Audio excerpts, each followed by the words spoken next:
I'm Carl Nassman in Washington, and this is BBC World News America.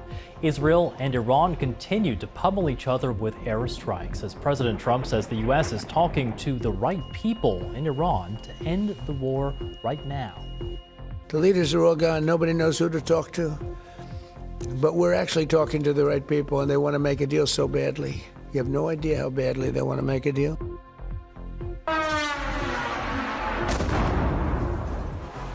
Russia launches the largest aerial attack on Ukraine since the war began, hitting cities across the country with nearly 1,000 drones. Plus, Markwayne Mullin is sworn in as U.S. Homeland Security Secretary, taking the reins of a department in turmoil due to a partial government shutdown.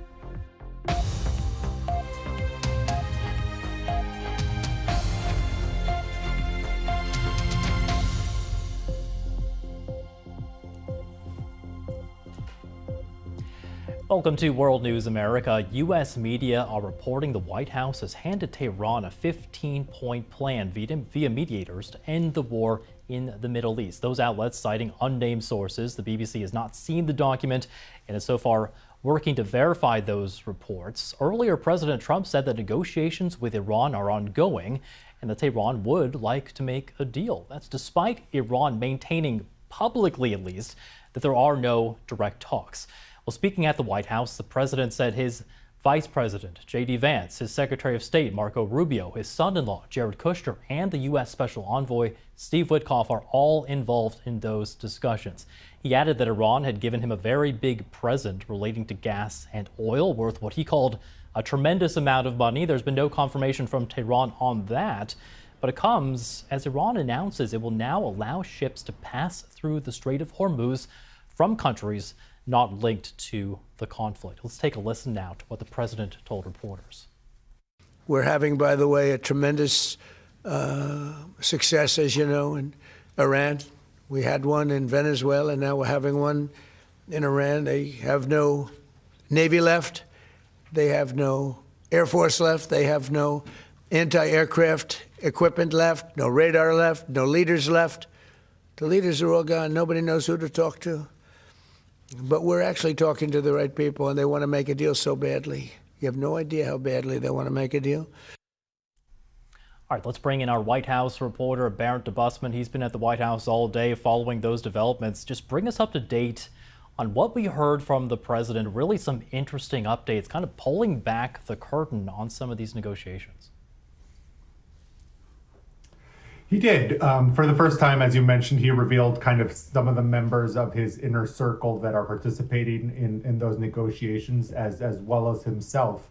What he didn't reveal was who he would be speaking to on the Iranian side. By his own admission, 2 tiers of Iran's leadership have been killed so far in this war, and it's not exactly clear who he would be speaking to in Iran or what sort of sway they would have over the IRGC, for example, or over Iran's security forces. He did paint a picture of Iran in disarray in which they're unable to communicate with each other or exercise any sort of command and control over their forces. So that's kind of an unanswered question. And as you mentioned, he also said that Iran had given a present worth a lot of money, which he said was related to the Strait of Hormuz, but he didn't offer any further details. That, of course, came as Iran's mission to the UN said that non-hostile vessels would be allowed to transit through the strait. But that still suggests that Iran sees itself as having control over the strait and that any warring parties wouldn't be party to any sort of exemption from Iran's control of Hormuz. You know, you wrote about this earlier, actually, Barrett. The president had a lot to say there, but there was really very little said about how the war could end. He also didn't mention the troops that we believe are headed to the Middle East as well. He didn't, and I think for many in Washington, that was perhaps the biggest unanswered question of the day. There had been reporting throughout the day and yesterday that elements of the 82nd Airborne and of the Marine Corps would be being put into place in the coming days, potentially for a ground operation, which would mark an escalation of the war and also something that would complicate things domestically, politically for Trump here in the Straits. He really made no mention of that. He really seemed to be doubling down on a negotiated settlement as the way out of this conflict. There's also the unanswered questions of what exactly he hopes to gain from a deal. He said very specifically that his kind of hard red line is that Iran no longer take any steps to manufacture nuclear weapons, but he didn't make any mention of ballistic missiles, for example, or of Iran's support for proxy militias in other parts of the Middle East, such as in Lebanon or Iraq. But those are things that are being reportedly included in a 15-point plan that, as you mentioned, was reported by the New York Times and Israeli media earlier today. But there's been no official word on that from the White House. Berit Debusman, our White House reporter, thank you as always. We can bring in Ravi Agrawal now, editor-in-chief of the Foreign Policy magazine. He's also the host of the FP Live podcast. Just to start off with kind of the state of negotiations, Ravi, we're hearing obviously President Trump today talking a lot about what he sees as negotiations taking place. Apparently, 4 or 5 different high members of the administration having some sort of communication with Iran. What do you make of all this? Look, I should preface anything else I say by saying we have to take what President Trump says with a grain of salt. He has lied in the past, and even in today's press conference, there were moments where he said that this was a tremendous success or that the war has been won, and we can't take that at face value. That said, we also know that the Iranians have not confirmed that they've been in talks with the United States. What we do know is that there are many mediators who've offered to step in. Key among them is Pakistan, which shares very good relationships with the Trump administration, and crucially, because they don't have a U.S. base and they have longstanding ties with Iran, they could step in as a feasible mediator that is trusted by both sides, and they've offered to do so. But we don't know if those talks have begun. We don't know with whom the United States might be talking and how much credibility anyone they speak to would have with what's left of the Iranian leadership. So way more questions than answers at this point. And also the fact that, Iran is very much getting what it wants in this moment by clamming up the Strait of Hormuz, imposing real costs on not just the United States, but the global economy as a whole. And therefore, it may not want to stop this right away, which really flies in the face of what Trump was saying today. Yeah, I think it's important to look at Iran, isn't it? Is kind of what the president laid out today, is that something you think Iran might be likely to agree to? And is it clear at all right now, Ravi, is there a point person within Iran that can guide these sorts of negotiations or even make a final decision on any sort of ceasefire agreement? On that second question, it's very unclear. We know that the new named supreme leader, Mojtaba Khamenei, was potentially injured in the attack that killed his father. We haven't heard from him. We don't know what command and control is really like on that front. We know that several of the top leaders of the IRGC, the Revolutionary Guards, and other sort of military apparatuses in Iran have been taken out. The replacement leaders, by all accounts, are quite hardline. They're quite close to Khamenei, and they may actually be less likely to be willing to negotiate. And remember, before this war actually began, by all accounts, from both the UK and Oman, which was conducting negotiations between Iran and the United States, the two sides actually were nearing some form of an agreement with Iran willing to dilute its enriched uranium, willing even to give up nuclear weapons or the ambition of them. And so even to get Iran back to that point is going to be very difficult given all the damage they've sustained and given that the cast of characters now are likely more hardline and also more bent on revenge. Ravi Agrawal, stay where you are for just a moment, because I think it's worth bringing in, despite all the talk of a possible end to the conflict, there's been no let up in the fighting so far. As we go to air, we're getting reports from sources inside Iran of new strikes on the capital, Tehran, as Israel's military confirms those are underway. Earlier, Iran's Atomic Energy Organization says U.S. and Israeli strikes attacked the vicinity of Iran's Bushehr nuclear power plant. Initial reports say that attack caused no technical damage or casualties. Meanwhile, Iran is still striking Gulf countries and U.S. allies. Bahrain has suffered its worst attacks from Iran so far after an Iranian missile hit a military base. The attack killed a military contractor there and injured more than a dozen others. Iran has also fired a barrage of missiles at central and southern Israel, at least one of them reaching central Tel Aviv. 6 people are reported to have been injured in that attack. Israel launched fresh strikes on the capital, Tehran, with this residential apartment block among the buildings hit. Israel also announced it will take control of almost a tenth of Lebanese territory. That's as part of their campaign against the Iran-backed Hezbollah militia group. That's a large swath of southern Lebanon, where Defense Minister Israel Katz says the IDF destroyed 5 bridges. Well, the move marks a major escalation in Israel's war against Hezbollah. Our Middle East correspondent Sebastian Usher has the latest. Israel has again attacked targets linked, affiliated to the regime, Revolutionary Guard targets, as we've seen day in, day out, and infrastructure targets as well. While here in Israel, we've had sirens and alarms here in Jerusalem, though no major impact. In Tel Aviv, there were some impacts from missiles, but no major casualties reported. But after a slight lull, this is a reminder of the threat that Iran and its missiles still pose here, but also in Gulf countries where there have been missile strikes as well during the day.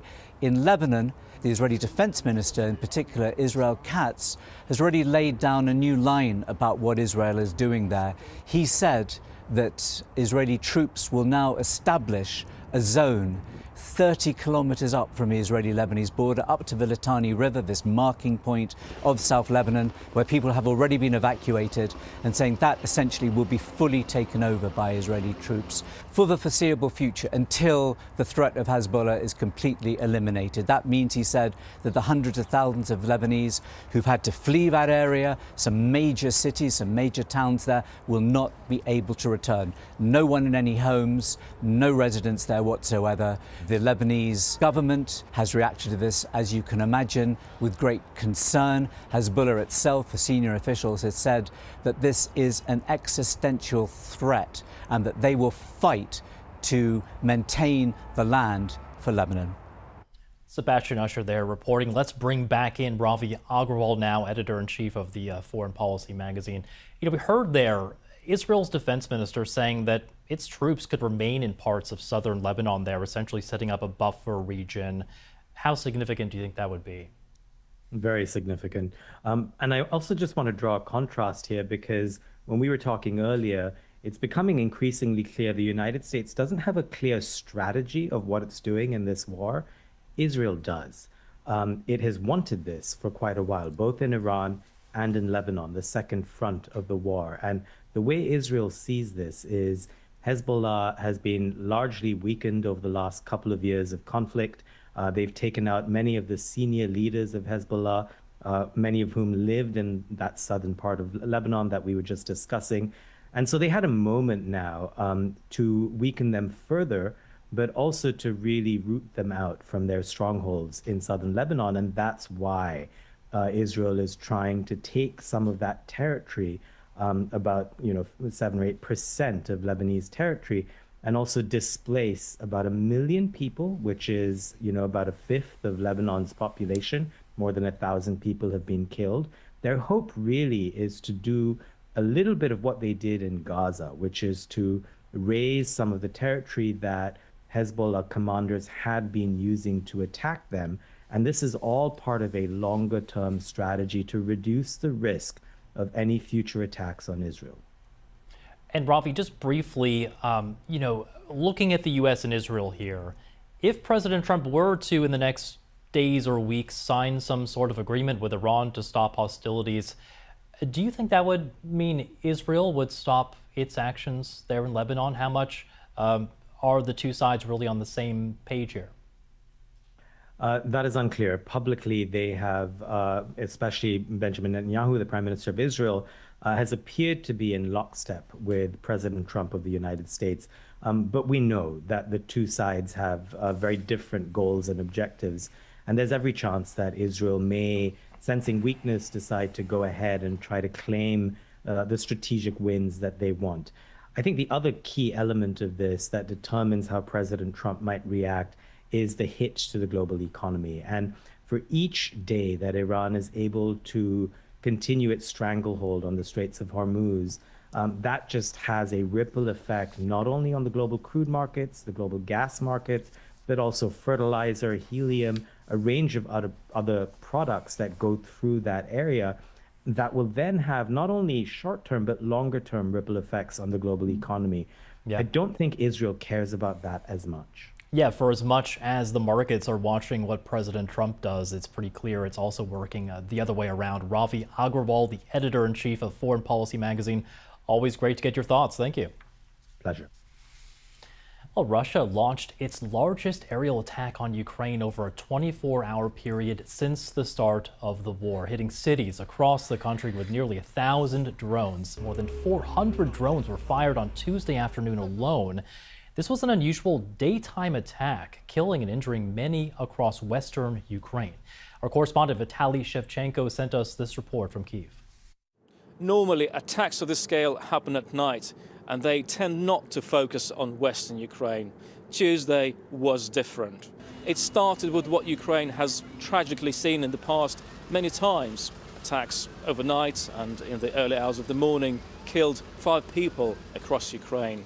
Then in the afternoon came wave after wave of more Russian drones. In Dnipro, which is a city in central Ukraine, an apartment block got hit and 13 people were injured. Then more drones flew west, causing severe damage. A 17th century church was hit in the historic center of Lviv, which is a city in western Ukraine, in an attack which President Zelensky called an absolute perversion, which only President Putin can like.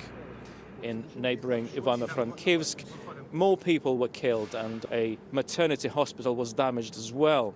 Other major cities across Ukraine were also hit. The Ukrainian Air Force is saying that this country was targeted by the largest ever number of drones dispatched by Russia in a single day, 948.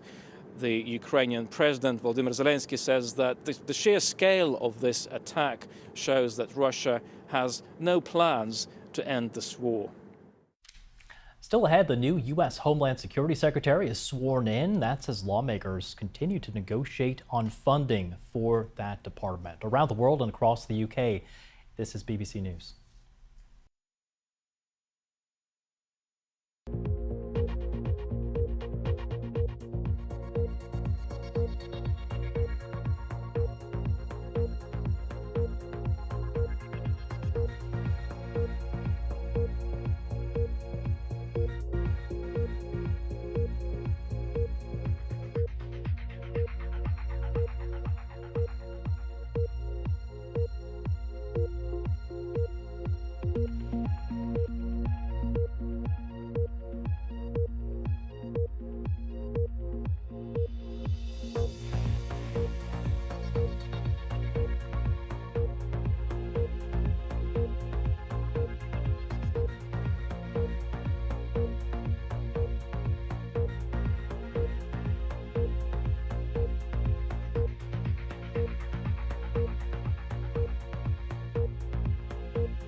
You're live with BBC News. The U.S. Department of Homeland Security, which oversees immigration enforcement, airport security, and other public safety roles, has a new leader. Markwayne Mullin took his oath at the White House on Tuesday.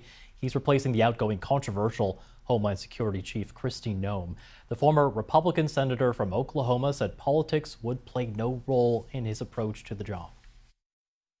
It's humbling, and I never take it for granted, but I made this very clear that I don't care what color your state is. I don't care if you're red or you're blue. At the end of the day, my job is to be Secretary of Homeland and to protect everybody the same. And all but 2 Senate Democrats voted against his nomination, but Democratic Congressman Lou Carrera on the Homeland Security Committee told the BBC that he supports the new secretary. I know Markwayne Mullin. He's a great guy. I've served with him in Congress, as you mentioned. I work out with him every morning. He's a good guy. I think he is honest about wanting to cut a deal. Yeah, the deal he's referring to there is a so far elusive funding bill for that department, the Department of Homeland Security. It's currently unfunded amid a partial shutdown due to a standoff in Congress over reforms to immigration enforcement. That means airport worker shortages are growing. Agents have gone unpaid for weeks. They are increasingly calling out sick. Lawmakers are pushing to fund simply the Transportation Security Administration while delaying any decisions on ICE. In the meantime, the Trump administration has begun deploying ICE officers to airports to try to help ease long lines there. Well, joining me live now is Ted Hessen, immigration reporter for Reuters. Ted, start off with just telling us a bit more about Markwayne Mullin and the way that he could be expected to lead the Department of Homeland Security. Markwayne Mullin was a senator when President Trump picked him for this position. And during his confirmation hearings to take this role as Homeland Security Secretary, he signaled in some ways that he would take a more dialed back approach from what the outgoing Secretary Kristi Noem had done. And as you know, in U.S. cities in the last year or so, there have been these scenes of masked immigration officers sweeping through neighborhoods and clashing with residents. And what Mullin said in his hearing is that he hopes that when he takes over, he's not going to be in the news every day. So without, getting too deep into the policy weeds as to what would change, he was signaling that maybe he doesn't want to be the center of attention and in the front of the media every day. Yeah, and in the meantime, this is a department that really has faced turmoil, and part of that is the immigration enforcement operations, but the other part is the fact that it's still facing this partial government shutdown.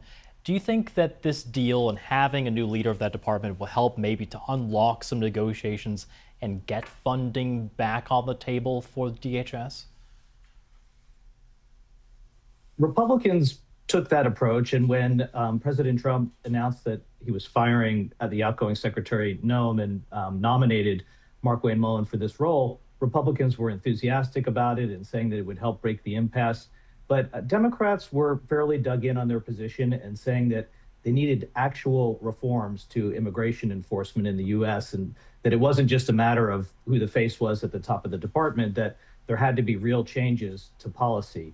And they've been saying that they don't want just changes in the way the Trump administration does business, but they would like to actually see these things put into law so that they're lasting and they can't just be reversed at a whim down the road. In the meantime, we're just seeing some scenes there of actual ICE agents in airports trying to help to alleviate some long security lines we've seen at major airports across the country. What's the situation there like now? And, can Markwayne Mullin pull any new levers to try to ease those backlogs there?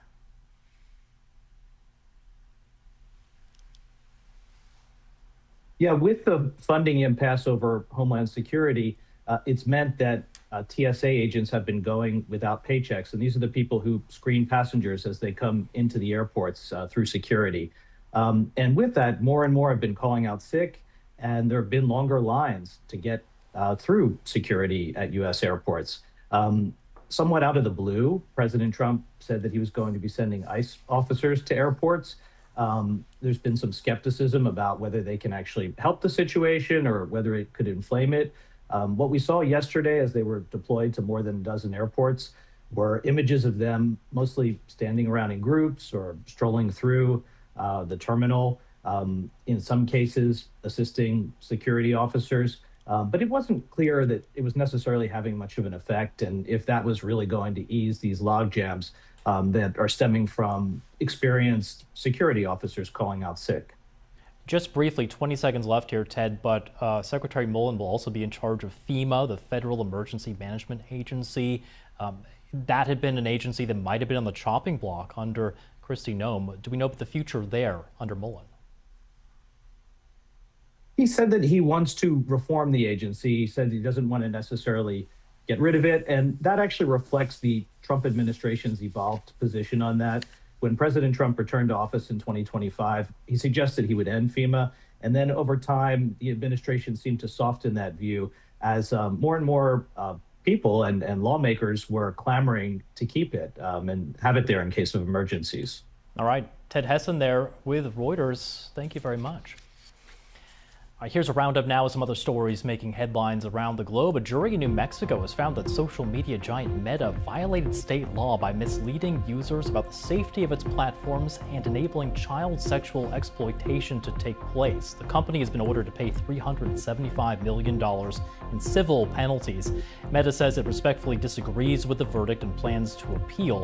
Of course, Meta owns Facebook, Instagram, and WhatsApp.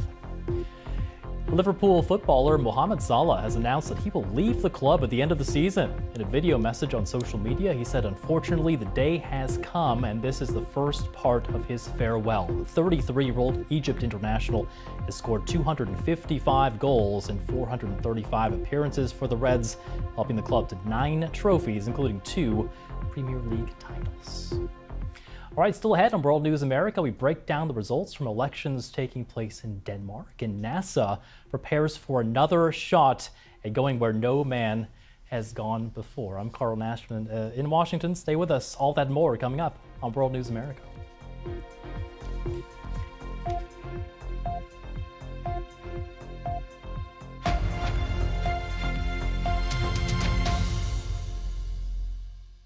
Hello there. After the quiet, fairly